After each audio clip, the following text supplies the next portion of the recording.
दोस्तों, renew academy में आपका स्वागत है। आप सब कैसे हैं? उम्मीद करती हूँ कि आप सब बहुत अच्छे होंगे और मन लगा के पढ़ाई भी कर रहे होंगे।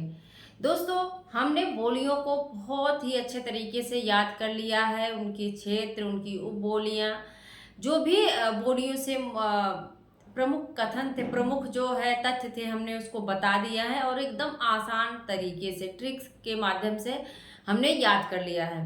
अगर आप चैनल पर नए हैं तो आप जो है सब्सक्राइब कर लीजिएगा, लाइक कर दीजिएगा, शेयर कर दीजिएगा। और अगर आपको बोलियों में रचनाओं को याद करने में दिक्कत होती है तो आप मेरे चैनल को सब्सक्राइब कर लीजिए और जाके वीडियोस में देखिए कि कितने आसान तरीके से हमने चीज़ों को याद करवाया है। आज हम पढ़ेंगे लिपि। लिपि से क्वेश्चन अक्सर एग्जाम में पूछता है, तो लिपि जो है एग्जाम के दृष्टिकोण से बहुत महत्वपूर्ण है। तो लास्ट तक वीडियो में बने रहिएगा, देखिएगा कितने आसान तरीके से हम चीज़ों को याद करते हैं। लिपि, आप जानते हैं कि जो लिख दिया जाए वही क्या है? लिपि है। वर्ड को जिस रूप में लिखा जाता है वही क्या है? लिपि है। एक चीज जानते रहिएगा, एग्जाम में पूछता है अक्षर और वर्ण में अंतर क्या है? अक्षर और वर्ण में अंतर क्या है? अक्षर और वर्ण। एक शादी वगैरह में आप देखेंगे, कहते हैं कि अच्छत लेके आइए। अच्छत मतलब जिस चावल में एक भी टुकड़ा ना हो वो कहते हैं कि वो लेके। अच्छत का मतलब जो छरित ना हो वही क्या है? अच्छत है। जो टूटा ना हो तो अक्षर, वही अक्षर है। और अक्षर में क्या है? ये स्वर जो है अनिवार्य होता है। स्वर होना क्या है? अनिवार्य होता है। स्वर होना चाहिए। स्वर से युक्त जो वर्ण होता वही क्या? अक्षर है। लेकिन वर्ण में अगर स्वर नहीं रहेगा तब भी कोई दिक्कत नहीं है। मतलब जो अक्षर है वह स्वर से युक्त होगा और जो वर्ण है उसमें स्वर नहीं रहेगा फिर भी चलेगा। जैसे आप का लिख रहे हैं तो ये क्या है? अक्षर है। क्या है? अक्षर है। लेकिन जैसे ही आप का को आधा करेंगे, आ अलग कर दिए, तो ये क्या है? ये वर्ण है। ये क्या है? वर्ण है। तो ये चीजें भी आप जानते रहिए। व्याकरण में पूछ देता है कि अक्षर किसे कहते हैं, तो स्वर का होना अनिवार्य है या नहीं? तो अक्षर में स्वर का होना अनिवार्य है, लेकिन वर्ण में स्वर नहीं रहता है, तब भी कोई बात नहीं है। ठीक है। लिपि आप जानते हैं, कामता प्रसाद गुरु, जो कि व्याकरण से संबंधित, अगर व्याकरण की दृष्टिकोण से देखें तो इनका अपना अहम अहम इनकी भूमिका है। तो कामता प्रसाद गुरु का एक कथन है, कहते हैं कि लिखित भाषा में मूल ध्वनियों के लिए जो चिन्ह मान लिए गए हैं, कहते हैं लिखित भाषा में, ध्यान दीजिए लिखित भाषा की बात कर रहे हैं। लिखित भाषा में जो मूल ध्वनियों के लिए जो चिन्ह मान लिए गए हैं वे वर्ण कहे जाते हैं। क्या कहे जाते हैं? वर्ण कहे जाते हैं। पर जिस रूप में ये लिखे जाते हैं, पर जिस रूप में लिखे जाते हैं उसे क्या कहते हैं? लिपि कहते हैं। तो इस परिभाषा को भी ध्यान में रखिएगा।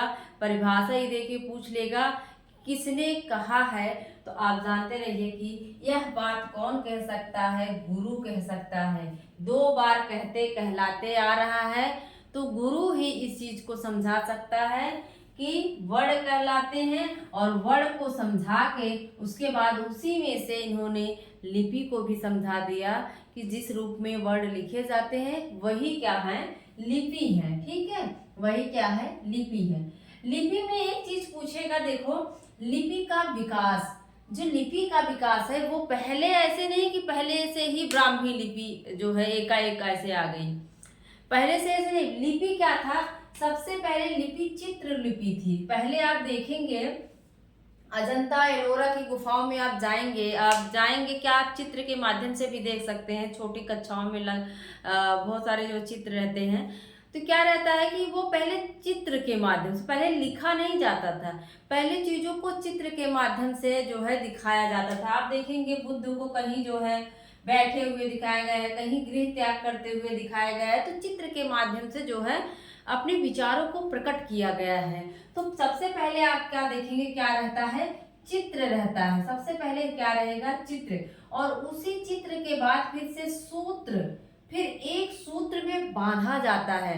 एक घटना के बाद दूसरी घटना का वर्णन उसी में रहता है, इसीलिए हम इसको क्या कह रहे हैं? सूत्र लिपि कह रहे हैं। ठीक है। उसी सूत्र के बाद फिर क्या हो जा रहा है, प्रतीक, फिर चिन्हों का प्रयोग करने लगे।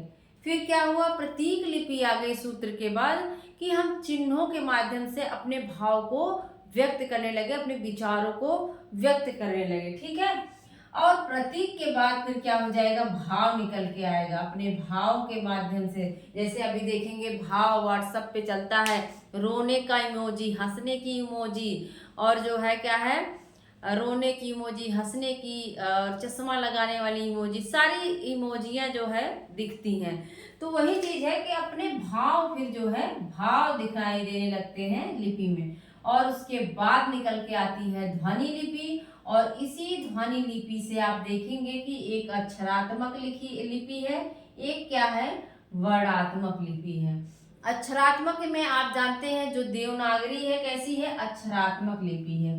देवनागरी जो भारत की सारी लिपियां हैं, आप जानते होंगे कि भारत में जितनी भी लिपियां हैं सभी अक्षरात्मक हैं, लेकिन जो रोमन लिपि जिसमें कि अंग्रेजी लिखी जाती है वो क्या है, वर्णात्मक है, वर्णों में लिखी जाती है। जैसे इसको कमल अगर लिखना है तो ऐसे पूरा वर्ड KMAL, तो कमल ऐसे लिखेंगे। लेकिन अक्षरात्मक, इसमें अक्षर हैं तो अक्षर कैसे लिखे जाएंगे, ऐसे लिखे जाएंगे। तो ये हो गई अक्षरात्मक।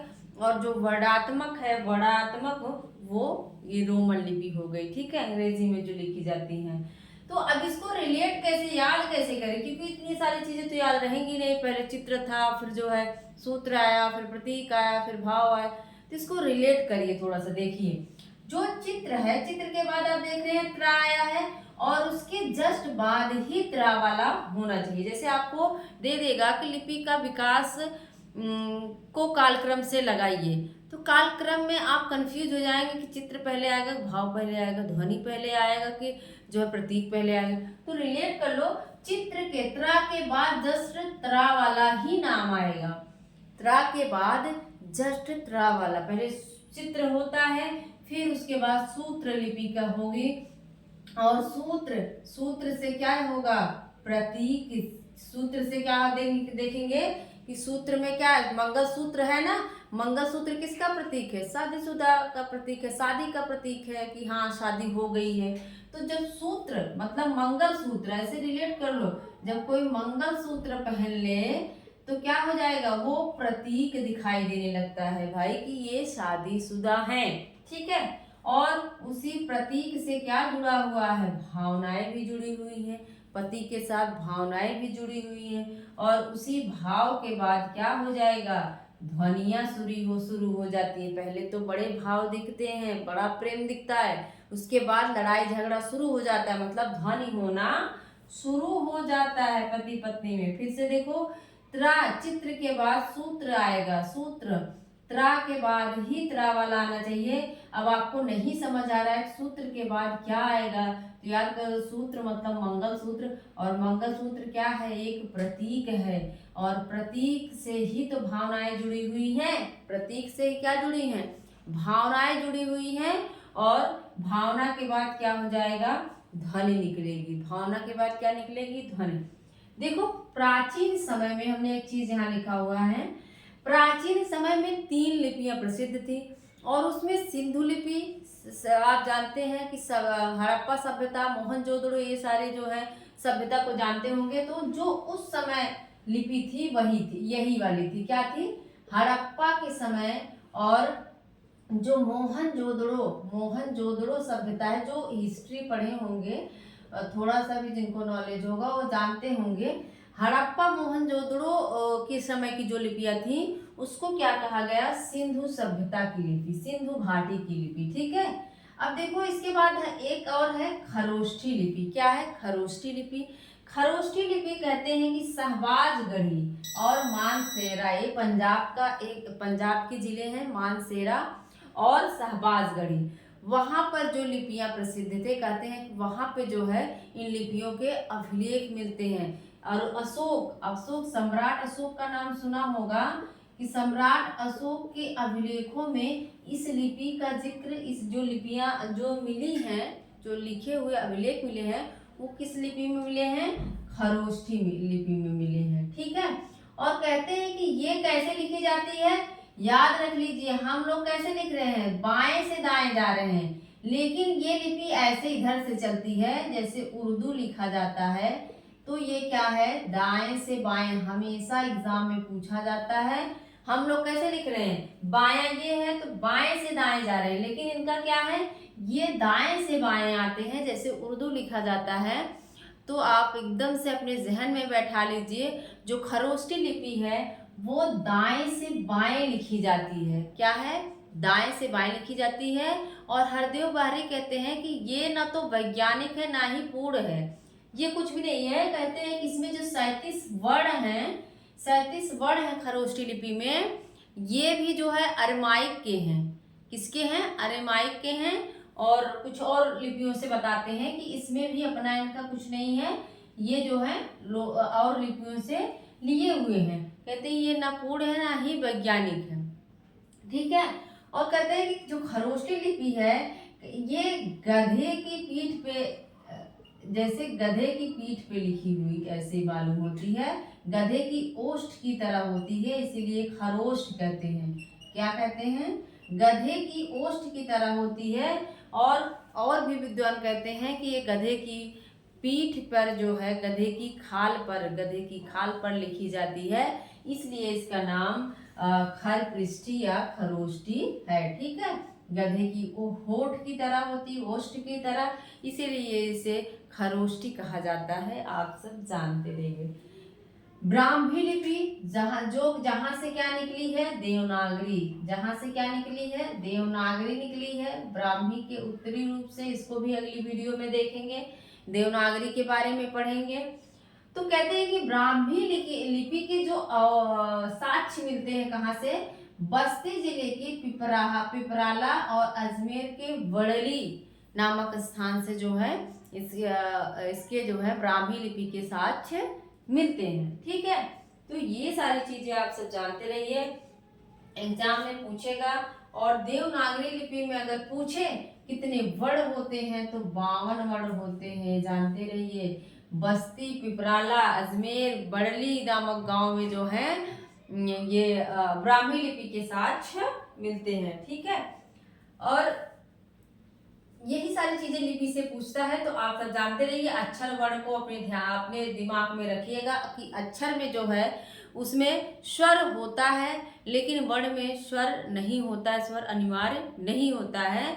और हमने बताया ये ज्यादा इंपॉर्टेंट है, त्रा के बाद ही त्रा वाला आएगा, चित्र, सूत्र। और सूत्र, मंगलसूत्र क्या है भाई, प्रतीक है। प्रतीक से भाव जुड़े होंगे और भाव के बाद फिर ध्वनियां शुरू हो जाएंगी, लड़ाई झगड़ा शुरू हो जाएगा।